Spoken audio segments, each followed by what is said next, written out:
شعراء مخضرمین میں سے یہاں حتیہ آئیں گے، باقی تو تینوں اسلامی ہیں۔ اس کے بعد بانت سعاد والا قصیدہ، یہ کعب بن زہیر کا ہو چکا۔ فرزدق جو ہے وہ کہاں پیدا ہوا، اور یہ بصرہ میں پیدا ہوا جی۔ فرزدق جو ہے نا یہ بصرہ میں پیدا ہوا، اور اس کی جو پیدائش ہے وہ 38 ہجری میں ہوئی تھی، اور اس کی وفات 110 کی ہے۔ ترما بن حکیم جو ہے نا یہ طبقہ شعراء میں سے اسلامی شاعر ہے، خارجیوں کا قائد تھا۔ اور اس کے بعد جو ہے جی نثر جو ہے نا وہ کلام مرسل کو کہتے ہیں۔ اور جو یدرس الادب للاستفادۃ من الافکار الراقیہ، افکار راقیہ کون سے افکار ہوتے ہیں؟ افکار راقیہ وہ افکار ہوتے ہیں جو کہ انتہائی باریک بھی ہوتے ہیں، جس کے ذریعے یعنی ادب جو ہوتا ہے، میں نے پہلے بھی ادب والے پورشن میں تعریف کر کے بتایا تھا کہ ادب جو ہوتا ہے وہ کسی بھی قوم کا وہ ایسا خاصا ہوتا ہے کہ جو انسان کے ذوق کو متاثر کر رہا ہوتا ہے۔ عاشا اکبر جو ہے یہ جعلی شعراء میں آئے گا۔ الایام طہ حسین کی سیرت ذاتیہ ہے۔ عقد جمان یہ نصیف یازدی کی ہے۔ اور اسی طریقے سے عقاد کی جو پیدائش ہے وہ اسوان شہر مصر میں وہاں ہوئی ہے۔ دستور ایک جریدہ تھا، محمد فرید وجدی نے اس کو ترتیب دیا۔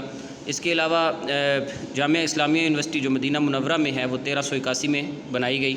اور اسی طریقے سے جو ہے وہ جو دعوت اسلامیہ کی بنیاد رکھی گئی ہے نا وہ حکمت پہ رکھی گئی ہے، یہ اب ادب اسلامی سے لیا ہے اسلام۔ اسی طرح وہ جو ہے وہ سلم سے ماخوذ ہے۔ اسی طرح جو جمعیت السین تھی جس کو ندائے سین بھی کہتے ہیں، ان کا مجلہ تھا ندائے سین کے نام سے۔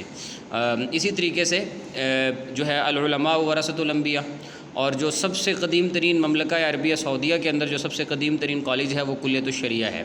اس کے بعد جی عصر حدیث میں عربی کو اٹھانے والے عقاد ہیں۔ دیوان حماسہ کے مؤلف ابو تمام ہے، اس میں ہم نے پیپرز میں ساری تفصیل کر لی کہ الحماسہ کا کون ہے، اور اسی طریقے سے حماسہ بصریہ کا کون ہے، ان میں ساری باتیں ہو چکی ہیں۔ کامل فی الادب واللغہ یہ کتاب ہے جو کہ امام مبرد نے لکھی ہے۔ رائد الادب الحدیث، ادب حدیث کا رائد طہ حسین ہے۔ عورتوں میں سے جو مخضرمین میں شاعر ہیں وہ خنساء ہیں، شابی، ٹھیک ہے، ابو القاسم الشابی اس سے مراد ہیں، وہ تیونس والے، وہ عصر حدیث کے شعراء میں آتے ہیں۔ اور ذکرہ جو ہے یہ ہمارے ایم میں بھی ہے، یہ منفلوطی نے اس کو لکھا ہے۔ وعد الحق یہ طہ حسین کے مؤلفات میں ہے۔ ان القاتل یہ ڈرامہ ہے محمود تیمور کا۔ رائد الشعر العربی الحدیث یہ محمود سامی البارودی کی ہے۔ تاریخ الادب العربی کے مؤلف احمد حسن زیات ہیں۔ اور وہ شاعر جس نے عورتوں کو ہرنیوں سے اور نیل گاؤں سے تشبیہ دی ہے وہ امراء القیس ہے۔ اور جس نے بارش کا وصف بیان کیا وہ نابغہ زبیانی ہے۔ رات کا وصف جس نے جاہلی شعراء میں سے جس نے رات کے وصف پر بھی شاعری کی ہے وہ نابغہ زبیانی ہے، ٹھیک ہے جی۔ اور ویسے رات کے وصف پر اس سے بھی بہترین شاعری جو میرا ذاتی خیال ہے وہ امراء القیس نے بھی کی ہے۔ الا یا ایھا اللیل الطویل والجلی، اس کے علاوہ اور بھی کئی شعر ولیل کموج البحر یرغا صدولہ، تو وہ اسے بھی اس کو اس میں جو ہے نا وہ کنسیڈر وہ ہے نہیں، تو لا احد منہم شاید ہو۔ نابغہ کا بھی بہرحال ایک قصیدہ ہے جو اس میں اس نے رات کا وصف کہا ہے۔ اسی طرح شاعر جاہلی جو عمر بن خطاب کی نظر میں کہ جس کا کلام جو ہے وہ بڑا مقدور ہے وہ زہیر بن ابی سلمہ ہے۔ مجنون و لیلی کی جو تالیف ہوئی ہے وہ احمد شوقی کی ہے۔ اس کے علاوہ جو زمانہ جاہلی کے معروف قصائد ہیں وہ الملکات کے نام سے ہیں۔ شاعر رسول حسان بن ثابت کو کہا جاتا ہے۔ عربی زبان کے جو حروف ان کی تعداد 29 ہیں۔ سیبویہ کی جو معروف کتاب وہ کتاب ہے، اس میں مباحث النحو والصرف ہیں۔ نفح الطیب یہ ادب اندلس کی جو تاریخ ہے یہ المقری التلمسانی نے لکھی ہے۔ اس کے علاوہ ایقنت انی لا محالہ حیث صار القوم صائر یہ ایک شعر ہے جی جو کہ کس نے کہا تھا؟ خس بن سعدہ الایادی کا ہے۔ ان الحریری حری بان تکتب بالتبر، یہ بالتبری مقاماتی ہی یہ جاہز نے حریری کے بارے میں کہا تھا۔ اور اسی طریقے سے لو صام العالم الاسلامی کلہ یوم واحد، کہ اگر سارا عالم اسلام جو ہے وہ ایک دن کا صرف اپنا کھانا چھوڑ دے اور وہ خرچ کرے اسلام کی راہ میں تو کیا ہو جائے گا؟ تو ہم جو ہے وہ فلسطین وبذل نفقات حاضر اليوم لفلسطین، تو اس کو وہ کافی ہو جائے گا فلسطین کو۔ تو یہ مصطفیٰ صادق الرافعی نے کہا تھا۔ طہ حسین کی رائے میں جو خطب وفود العرب عند الکسریٰ ہے کیا یہ قابل قبول ہے یا نہیں؟ مقبول متردد ہے جی، کچھ قبول کچھ نہیں۔ قل هو اللہ احد یہ لفظ میں اللہ جو لفظ جلالہ ہے یہ دلالت کرتا ہے مقام اصحاب الیمین پر۔ لا تأمنا یہ صیغہ جو ہے یہ صیغہ نہیں کا صیغہ ہے، شروع میں اس کے جو ہے وہ لا ناہیہ موجود ہے، اس لیے یہ نہیں کا صیغہ ہے۔ اور اسی طریقے سے جو ہے وہ آگے ہے کہ الرؤیا والرؤیا یہ دو لفظ ہیں، اولہما فی المنام یہ نیند کی پہلی پوزیشن کو کہا جاتا ہے۔ عوارف المعارف تصوف میں شہاب الدین سہروردی کی ہے۔ اسی طریقے سے سمن یہ صیغہ ہے جو کہ جمع مؤنث غائب کا صیغہ ہے، سمنا، ٹھیک ہے جی، سمنا تھا بروزن فعلنا تھا۔ اقامہ یہ مصدر اس کا الاقامہ، ٹھیک ہے جی، یہ اقامہ یقیم و اقامہ باب فعال سے، اور ثلاثی مجرد کے 6 باب ہیں، تو یہ لفیف مقرون ہے، دیکھ لیں 2 حروف اکٹھے ہوئے ہیں، رضی یا آخر میں لام کلمہ میں حرف علت ہے تو ناقص ہے، اور قالا واو عین کلمہ میں حرف علت ہے تو اجوف ہے، مرکب توصیفی جو ہے وہ مرکب غیر مفید ہے، مرکب اضافی، مرکب توصیفی، مرکب بنائی، مرکب صوتی اور مرکب منع صرف، یہ 5 ہیں جی مرکب غیر مفید۔ اسی طریقے سے مرکب اضافی میں کیا ہوتا ہے جی، مضاف اور مضاف الیہ ہوتے ہیں، مفعول ہمیشہ منصوب ہوگا، ہیا جو ہے یہ ضمیر منفصل ہے، حروف جارہ محمود سامی البارودی جو ہیں ان کی پیدائش جو ہے وہ قاہرہ کی ہے، محمود سامی بارودی کی، اور حافظ ابراہیم کو کہاں پر لگایا گیا تھا؟ دارالکتب بغداد نہیں بلکہ دارالکتب مصریہ میں، یہ درست کر لیں اس کو، انہیں وہاں پر رئیس مقرر کیا گیا تھا۔ اغانی یہ ابوالفرج اسوانی کی ہے، اور جس میں انہوں نے جو ہے وہ آوازوں کے اوپر 100 آوازیں ہیں جن پر انہوں نے کام کیا، 50 سال میں کتاب ترتیب دی ہے۔ ابو القاسم الشابی کا جو دیوان ہے وہ امانی الحب والحیا کے نام سے ہے، اور حسان بن ثابت کی مدینہ منورہ میں ان کی پیدائش ہے، جریر کی وفات مدینہ میں ہے، جریر کی بھی 110 میں ہے۔ اسی طرح فرزدق جو ہے اس کو کس حاکم نے قید کیا تھا؟ عبد الملک بن مروان نے کیا تھا۔ ابو العطاہیہ زہد کا شاعر ہے، لسانی صارم لا ریب فیہ، میری زبان تلوار ہے وہ بالکل چوکتی نہیں ہے، اور اسی طریقے سے بحری لا تدرکہ الدلاء، اس طریقے سے میرے جو اشعار ہیں ان کے ساتھ کوئی گراوٹ ملاوٹ جو ہے وہ مار نہیں ہوتی، یہ حسان بن ثابت نے کہا تھا۔ ایک فرید یہ ڈکشنری ہے، اور اس میں علوم کو 2 حصوں میں جو ہے وہ تقسیم کیا گیا ہے۔ الجزیرۃ الخضراء یہ اسپین میں کس کو کہتا ہے؟ جزیرہ ام حکیم کو کہا جاتا ہے، ام حکیم ایک شہزادے کی ماں تھی۔ ابن عبد ربی کی جائے پیدائش قرطبہ کی ہے، انسان اور حیوان کے درمیان جو چیز فرق کرتی ہے وہ مادہ عقل ہے۔ اسی طرح جو اندلس جو ہے وہ من اربونا الی اشبونا، یہ تھوڑا سا یہ سمجھ لیں اس کو، یہ اس کی انہوں نے مسافت پوچھی ہے، یہ جو ہے نا اسپین کے 2 بڑے صوبے ہیں جی، ایک کو اربونا کہتے ہیں، دوسرے کو اشبونا کہتے ہیں، موجودہ نام اس کا لسبون اور نیربون۔ 1405 یعنی 1405 کلومیٹر بنتا ہے جی، یہ پرتگال سے اور فرانس کی سرحد پہ، اور ایک پرتگال کی سرحد پہ، اربونا سے اشبونا، یہ 60 یومن 60 دن کی مسافت ہے، اور ٹوٹل جو فاصلہ بنتا ہے وہ 1405 کلومیٹر بنتا ہے، یہ آپ کے ذہن میں ہونا چاہیے۔ اس کے بعد علم الادب جو ہے وہ اصول ادب 4 ہیں، پہلے بھی آ چکے اس میں اس کی سیریز میں ہی۔ عباس محمود عقاد جو ہیں وہ ادب کے امام ہیں، اس کے علاوہ مبرد کی جو شہرت ہے وہ ادب لغہ و نحو کی ہے۔ خلیل مطران کا مشہور قصیدہ فنجان قہوہ کے نام سے مخزرمین میں لبید بن ربیع عامری مخزرمین میں آئے تھے، کیونکہ اسلام قبول کرنے کے بعد ایک ہی شعر انہوں نے جو ہے وہ صرف کہا تھا، اور وہ کہ اللہ یعنی جس میں انہوں نے یہ کہا تھا کہ جس ذات کا شکر ہے کہ جس نے مجھے جو ہے وہ اسلام کی توفیق عطا فرمائی ہے، تو اس اعتبار سے انہوں نے چونکہ اسلام لانے کے بعد شعر نہیں کہا، تو وہ جو ہے وہ لبید بن ربیع عامری جو ہیں ان کو مخزرمین کی بجائے جاہلی شعراء میں شمار کرنا چاہیے، اگرچہ انہوں نے اسلام ضرور قبول کیا لیکن اسلام لانے کے بعد انہوں نے شعر کوئی نہیں کہا، تو اس لیے ان کو مخزرمین کی بجائے جاہلی میں شمار کرنا چاہیے۔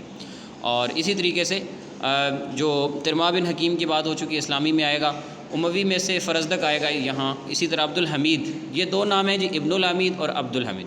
عبد الحمید جو ہیں وہ یعنی کہ بنو امیہ کے زمانہ کی یعنی کہ زمانہ میں ان کی شہرت ہوئی کتابت میں، وہ کتابت کی ابتدا سے ہیں، اور کتابت جب فن عروج اپنے اختتام کو پہنچ رہا تھا تو اس میں ابن الحمید کا نام آتا ہے۔ سلک المراغی، امام مراغی جو ہیں انہوں نے امام محمد عبدہ جو استاد محمد عبدہ کے نام سے مصر کے تھے، ان کا مسلک جو ہے وہ تفسیری نقطہ نظر سے اختیار کیا۔ سورہ اخلاص جو ہے اسے سورہ تفرید بھی کہا جاتا ہے۔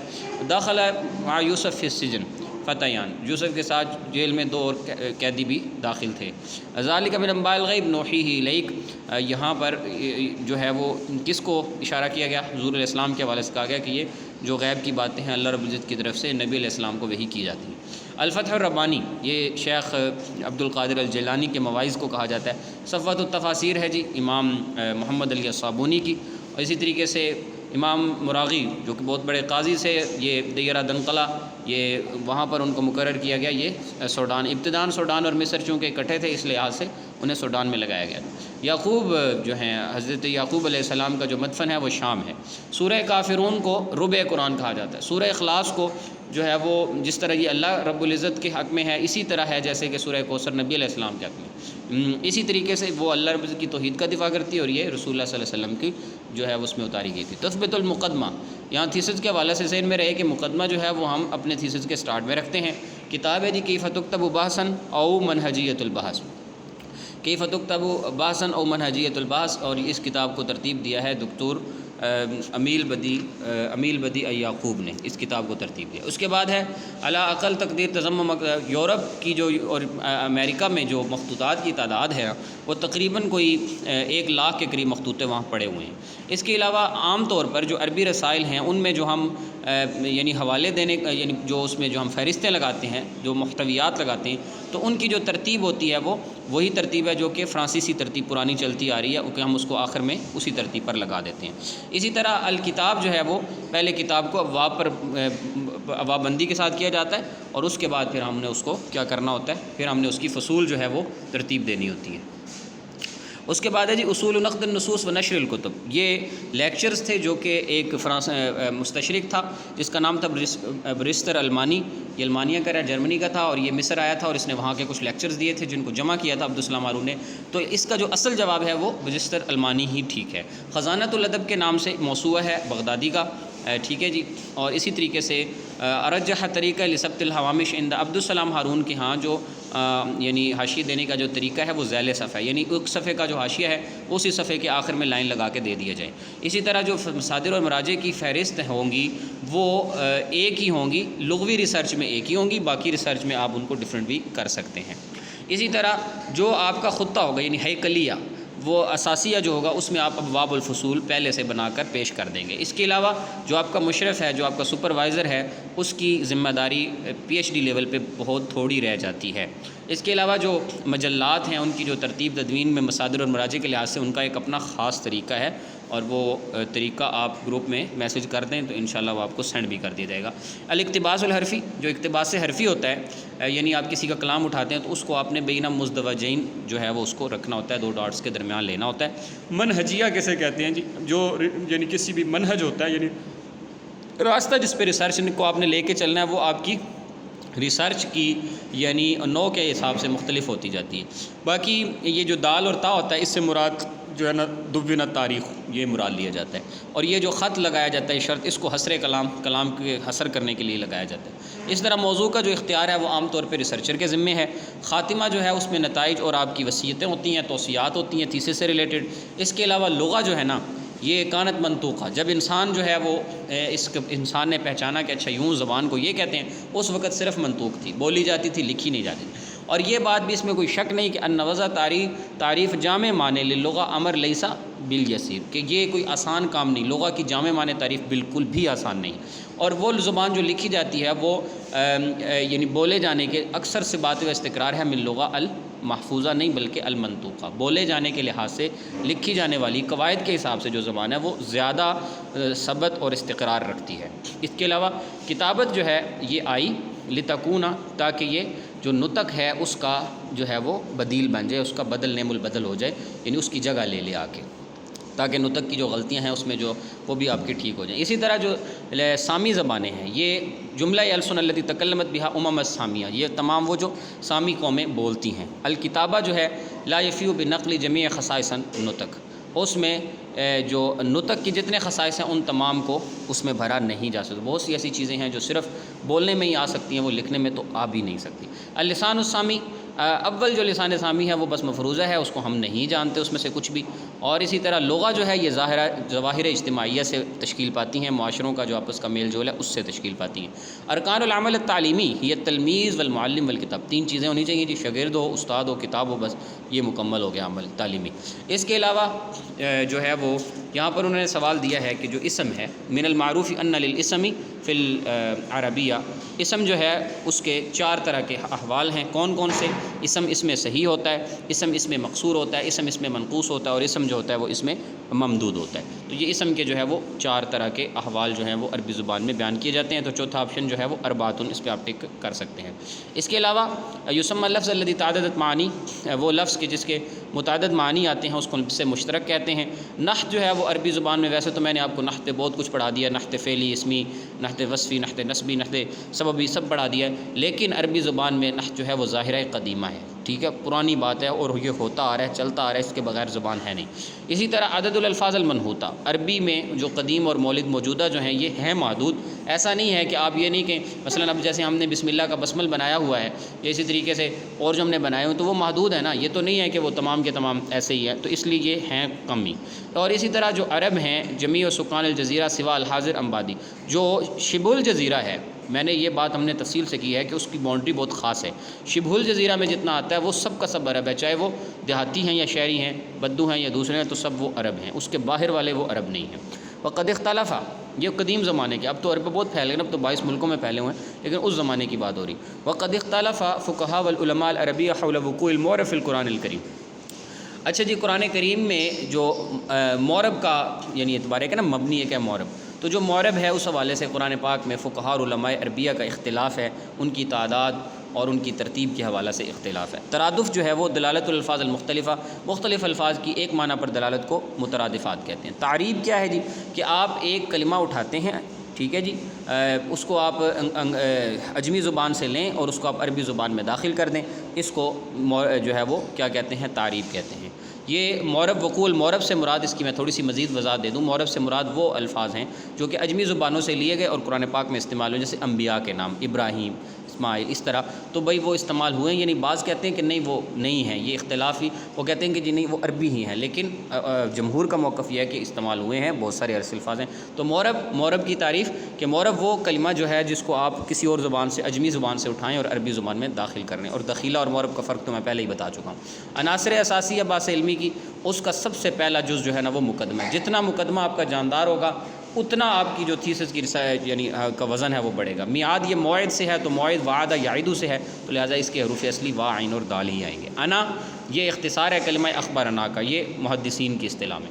اسی طرح مقدمہ جو ہے عام طور پر وہ شروع ریسرچ میں رکھا جاتا ہے، اور جو محتویات آپ کی فہارس ہوتی ہیں نا وہ عام طور پر رسائل عربیہ میں آپ آخر میں دیتے ہیں۔ مباحث جو ہوتی ہیں وہ فصلوں کے لحاظ سے مختلف ہوتی ہیں، اور یہ جو یعنی کوما اور اس کے نیچے جو نقطہ ہے، فاصلہ منقوطہ اس کو کہتے ہیں، یہ کہاں رکھا جاتا ہے؟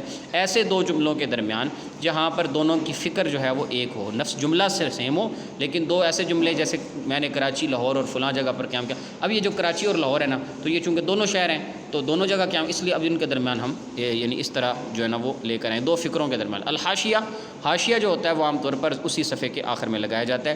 یمکن التعدیل فی موضوع الرسالہ، ٹھیک ہے جی، آپ جو ہے وہ اپنے رسالے کی موضوع میں چینجنگ بھی لا سکتے ہیں، لیکن کب؟ بعد اجازت مجلس العلمی، جو آپ کی بورڈ آف اسٹڈی ہے اس کے اجازت کے بعد۔ منہجیہ یہ ہو چکا ہے کہ اس کا موضوع کے اعتبار سے مختلف ہوتا ہے، موضوع کا جو اختیار کرنا ہے وہ عام طور پہ ریسرچر کے ذمے ہے۔ اصول البحث العلمی میں مؤلفات، یہ کتاب ہے جی اصول البحث العلمی، اور اس کتاب کے مؤلف ہیں جی احمد بدر۔ تحقیق النصوص و نشرها، تحقیق النصوص و نشرها، یہ کتاب ہے، اس کے مؤلف عبدالسلام ہارون ہے، اور جو ہم نے پہلے جس کتاب کا تذکرہ ہم بہت پہلے کر چکے ہیں اور وہاں پر اس کی وضاحت دی گئی کہ وہ غلط ہے، اصول نقد النصوص و نشر الکتب، تو وہ کتاب جو ہے وہ برجستر المانی کی جو ہے وہ کتاب ہے، اور تحقیق النصوص و نشرها جو کتاب ہے یہ عبدالسلام ہارون۔ ان الخطوہ الاولیٰ بعد اختیار الموضوع، سب سے پہلا سٹیپ کیا ہے کہ آپ نے جو تھیسس کرنا ہے تو آپ نے مادہ علمیہ کو جمع کرنا ہے۔ اقتباس جو یعنی فی المنہجیہ، یعنی جب آپ اپنے منہج میں جو چیزیں جمع کرتے ہیں اس میں آپ دوسروں کی جو آراء ہیں ان کا مناقشہ کرتے ہیں، اس کے بارے میں اس کو ثبت کرتے ہیں، اس کو لکھتے ہیں۔ حاشیہ جو ہے وہ یہ مترادف کلمہ ہے حامش کا، ٹھیک ہے جی، اور مصادر اور مراجع یہ ہو جو کہ لغوی میں ایک جیسی ہوں گی۔ ترکب الرسائل الجامعیہ والاطروحات عند التدوین فی المصادر بطریقہ خاصہ، اسی طریقے سے کہ جو آپ کے یونیورسٹیز لیول کے جو آپ کے تھیسز ہیں، اسی طرح اطروحات، سینوپسز وغیرہ ہیں، تو جب آپ مکمل تھیسز کریں گے تو مصادر کے اعتبار سے ان کو یعنی آپ مثلاً آپ نے اپنا حوالہ جو تھیسز میں دیا ہے وہ آپ نے کسی خاص جو ہے وہ یعنی اس سے دیا ہے، کسی یونیورسٹی کے کسی رسالے سے، یا آپ نے کسی کے آرٹیکل سے دیا تو اس کو حوالہ دینے کا طریقہ خاص طریقہ ہے، تو اس طریقے پر ہی حوالہ دے سکتے ہیں۔ اقتباس حرفی والا ہو چکا ہے۔ تحقیق جو ہے نا جی وہ اردو زبان میں تدوین اور تحقیق جو ہے نا، یہ تحقیق اس کا مترادف ہے تدوین کا۔ نقطہ جو ہے یہ نہایت جملہ ان جملے کے آخر میں رکھا جاتا ہے، اور مستوى اللغوی لابد ان یکون عالیا فی البحوث النظریہ، جو آپ کی یعنی لغوی لحاظ سے جو آپ کی یعنی آپ کا جو لیول ہے نا، آپ کی جو لغہ کے حوالے سے جو آپ کی گرپ ہے علم الصرف میں، علم النحو میں، تو جب آپ یعنی نظری بحث کر رہے ہوں، یعنی زبان میں آپ اس میں بحث کر رہے ہوں، تو یعنی آپ کی بحث لغوی ہوگی تو اس میں آپ کا یہ مستویٰ بہت عالی ہونا چاہیے، آپ کی اچھی آپ کی گرپ ہونی چاہیے۔ اسی طریقے سے جو مسودۃ البحث ہے وہ جہۃ واحدہ من صفحہ، ٹھیک ہے جی، وہ آپ نے ایک سائڈ سے شروع کرنا ہے۔ حمزہ وصلی جو ہوگا اس کے رولز دیکھ لیں جی کہ وہ تکتب و تنطق فی اول الجملہ، شروع کے اندر وہ لکھا بھی جائے گا اور پڑھا بھی جائے گا، اور درمیانے کلام میں اس کو لکھا تو جائے گا لیکن اس کو پڑھا نہیں جائے گا۔ اور عنوان صفحہ جو ہے اس میں اس کو آپ درمیان میں رکھیں، فی منتصفی صفحہ العنوان، شروع میں آپ اپنا ٹائٹل پیج دیں گے، اس میں شروع میں درمیان میں رکھ کے جو ہے نا وہ آپ نے عنوان بھی دینا ہے، اور اسی طرح آپ نے اپنا لوگو وغیرہ یونیورسٹی کا وہ بھی دینا ہے۔ الاسماء والاماکن الاجنبیہ فی البحوث العربیہ تکتب بحروف العربیہ واللاطینیہ معا، جو یعنی اجنبی الفاظ ہے، جیسے یہ رجسٹر المانی ہے، اس طریقے سے کچھ اور ہیں، تو وہ الفاظ جو سمجھ میں نہیں آ رہے، جیسے مختلف بڑے مشکل نام ہیں، شارس جیمس ہے، اس طرح اور جو اس طرح کے نام ہوں گے، آپ نے کیا کرنا ہے کہ ان کو عربی میں بھی لکھنا ہے اپنی طرف سے، اور ان کو اپنے لاطینی زبان میں بھی لکھنا ہے۔ اس کے علاوہ جو عصر جدید ہے شعر عربی کا، وہ 1897 سے شروع ہوا۔ حافظ ابراہیم کی پیدائش مدینہ بیروت میں ہوئی۔ خلیل مردم بیک بڑا معروف شاعر ہے جی، خلیل مردم بیک، اور اس کا جو معروف قصیدہ ہے یوم الفضع الاکبر کے نام سے 1920 میں جو ایک بڑا مارکہ ہوا تھا، شامیوں کی جو جنگ لگی تھی، تو اس کے اندر اس نے وہ قصیدہ یوم الفضع الاکبر کے نام سے کہا تھا، تو خلیل مردم بیک کا نام جو ہے نا وہ اس احترام سے لیا جاتا ہے، اور پھر یہ کہ ان کا قومی ترانہ بھی چونکہ اسی نے لکھا ہے تو اس لحاظ سے جو ہے وہ یہ بڑا نام ہے۔ عقاد مازنی شکری، یہ سارے کے سارے مصری رائٹرز ہیں اور بڑے بڑے ادیب ہیں، پایا کہ انہوں نے مدرسۃ الدیوان ایک ادبی جماعت بھی بنائی ہوئی تھی۔ اسی طرح جیش سوڈانی مصر کے ذیل میں ہی تھا جو کہ سوڈان، تو اس لیے اس میں جو بطور ضابط کے بطور لیفٹیننٹ کی جو کام کرتا تھا، تو وہ جو تھا وہ ابو القاسم الشابی یہاں انہوں نے آپشن دیا، اور یہ آپشن غلط ہے کیونکہ اس میں ابو القاسم الشابی کا تو کوئی دور دور تک نام ہی نہیں ہے۔ ابو القاسم شابی کا تعلق تیونس سے ہے، وہ ڈاکٹر تھا، اس لیے یہ حافظ ابراہیم ہے۔ خلیل مردم بیک جو ہے وہ شامی شاعر ہے، یہ میں کہہ چکا ہوں۔ ینقسم الشعر الحدیث، شعر حدیث جو ہے نا، جو لیٹسٹ شعر ہے، اس میں غنائی بھی ہے، قصی بھی ہے اور مسرحی بھی ہے، تینوں طرح کا شعر ہے۔ رابطہ ادبیہ جو جماعت الادویہ ہے، اس کی جو بنیاد ہے وہ خلیل مردم بیک نے رکھی تھی۔ اور اس کے علاوہ جو وقعت الحروب العالمیہ ثانیہ، دوسری جو جنگ عظیم ہے، اس کی جو ابتدا ہوئی ہے وہ 1939 میں ہوئی ہے۔ اور اس کے علاوہ کہ یہ کس نے کہا تھا کہ فلقد لاقیت فی حبک یا لیل ما لم یلقی قبلی بشر، کہ فلقد لاقیت من حبک، کہ اے رات میں تیری محبت میں ایسی میں نے جو ملاقات کی ہے کہ اس سے پہلے کوئی بشر جو ہے وہ ان چیزوں سے نہیں ملا ہوگا کہ جس قدر، یعنی مراد اس سے کیا ہے، مراد اس سے وہ تکلیف اور غم ہے کہ جو میں نے اٹھائے ہیں وہ شاید ہی کسی نے اٹھائے ہوں۔ یہ خلیل مردم بیک کا قصیدہ ہے، اور یہ قصیدہ جو ہے نا، اس قصیدے کا جو ٹائٹل ہے وہ تھا کہ طال لیلی و تولا فی السحر، یہ معروف اس کا قصیدہ رائیہ کہلاتا ہے۔ اور یہ جو ابھی ہم نے بات کیا رابطہ ادبیہ، یہاں پر تھوڑی سی آپ یہ وضاحت دیکھ لیں کہ نا، یہ بات ذہن میں رہے کہ یہ جو جماعت الرابطہ الادبیہ ہے یہ ایک رابطہ قلمیہ ہے، ٹھیک ہے، اور ایک رابطہ ادبیہ۔ تو جمعیت الرابطہ ادبیہ جو ہے نا، یہ جماعت جو ہے یہ یعنی 1921 کے اندر اس جماعت کو شام میں اس کا وجود ڈالا گیا تھا، اور اس کو یہاں سے قائم کیا، ان کا رسالہ بھی نکلتا تھا رابطۃ الادبیہ کے نام سے۔ السلام علیکم ورحمۃ اللہ۔